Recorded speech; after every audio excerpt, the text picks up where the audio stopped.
dia, boa tarde, boa noite. Tudo bem com você? Comigo tudo bem.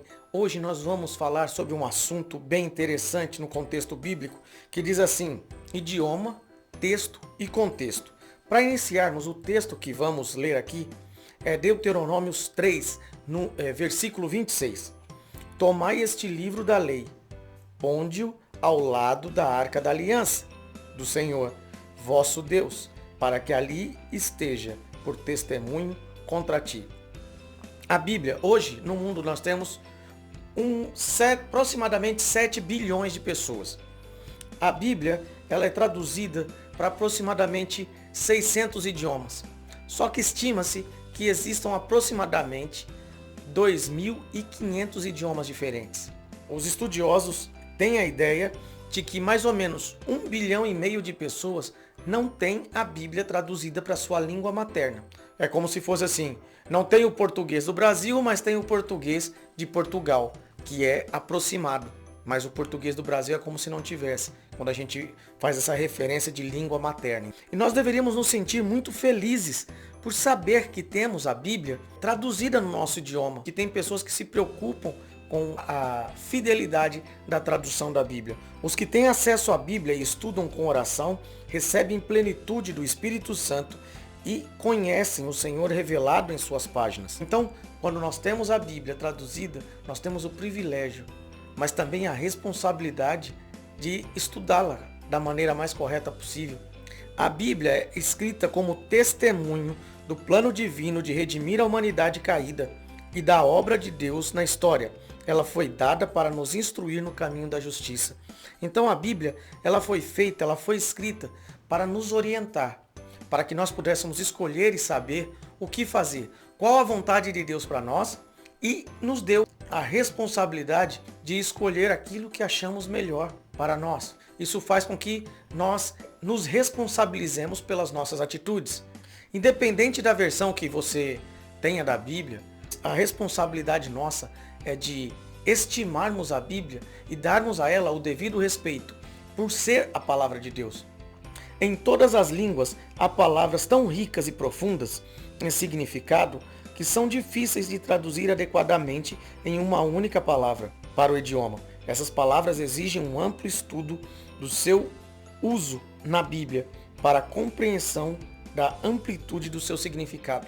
Há palavras que do grego, hebraico ou aramaico, elas têm um significado tão rico, ou vários significados, que é necessário uma atenção exclusiva das pessoas que são responsáveis pela tradução, ou se responsabilizam pela tradução da Bíblia, para que ela possa fazer sentido para nós. É igual a questão da palavra saudade em português, né? Ela não existe em nenhum outro idioma. Então o que acontece? Quando você vai falar saudade, ou quando a pessoa vai aprender o português e aprende a palavra saudade, ele não consegue entender direito. Então você precisa criar sinônimos na língua que a pessoa conhece. Por exemplo, eu estou ensinando português para a pessoa. Eu quero que ela entenda a palavra saudade, eu vou ter que buscar no inglês sinônimos que façam sentido para a pessoa, para que ela possa entender o que é a palavra saudade. Como nas outras línguas não existe, fica difícil a compreensão. Repetições e padrões da Bíblia e seus significados. No português, quando queremos dar ênfase no texto, na escrita, nós colocamos sublinhado, negrito, nós colocamos caixa alta, nós colocamos algum tipo de tracejado, alguma coisa para chamar a atenção. No idioma que a Bíblia foi escrito, ela não tem como dar essa ênfase, para que a pessoa que lê ela possa entender que a pessoa queria dar um destaque ao texto. No pensamento hebraico, existem diversas maneiras de expressar a ideia que reforçam o significado e enfatizam a importância do conceito. Quando nós queremos aqui, em português, enfatizar o texto, ou quando nós queremos dar uma ênfase em alguma coisa, nós colocamos em caixa alta, nós colocamos sublinhado, negrito, itálico, alguma coisa nós fazemos no texto para que a pessoa que está lendo entenda que aquele trecho ele é de importância, que a pessoa tem que dar um destaque na hora da leitura para aquela parte do texto. Mas no hebraico não tem isso. Então, eles utilizavam-se da repetição. No Sermão da Montanha, por exemplo, bem-aventurado os pacificadores, bem-aventurado, bem-aventurado. Então ele está havendo uma repetição ali da palavra bem-aventurado, ou então que a tradução é feliz. Então Jesus está reforçando ali, feliz, feliz, feliz, para que a pessoa possa entender ou perceber da importância daquela palavra naquele contexto que está sendo dito. O profeta Isaías, por exemplo, ele em um dos trechos, Isaías 6, versículo 3, ele diz assim: Santo, Santo, Santo é o Senhor. Então ele está enfatizando o quê? Que Deus é santo. Ele quer que a pessoa perceba e entenda que aquela parte, a palavra santo, é muito importante, que tem um significado muito importante. Por isso, então, da repetição. Nas Escrituras, as palavras sempre ocorrem em um contexto. Elas não estão isoladas. Você nunca vai pegar o texto bíblico e ela vai estar lá por um acaso. Ela sempre vai ter um contexto, antes e depois. Então, se tem um texto ali, antes e depois, vai dar um contexto para a situação ou para aquilo que o autor quis expressar. Ela nunca vai estar solta por um acaso. E os textos anterior e posterior vão querer dar um significado para aquilo que foi escrito. A unidade dos textos bíblicos, ela faz com que a pessoa que está lendo, ou o intérprete, né, a pessoa que está fazendo a tradução da Bíblia, a ideia principal é o desenvolvimento do texto. Porque quando você começa a ler, você vê que tudo faz um sentido e você começa a fazer a interpretação.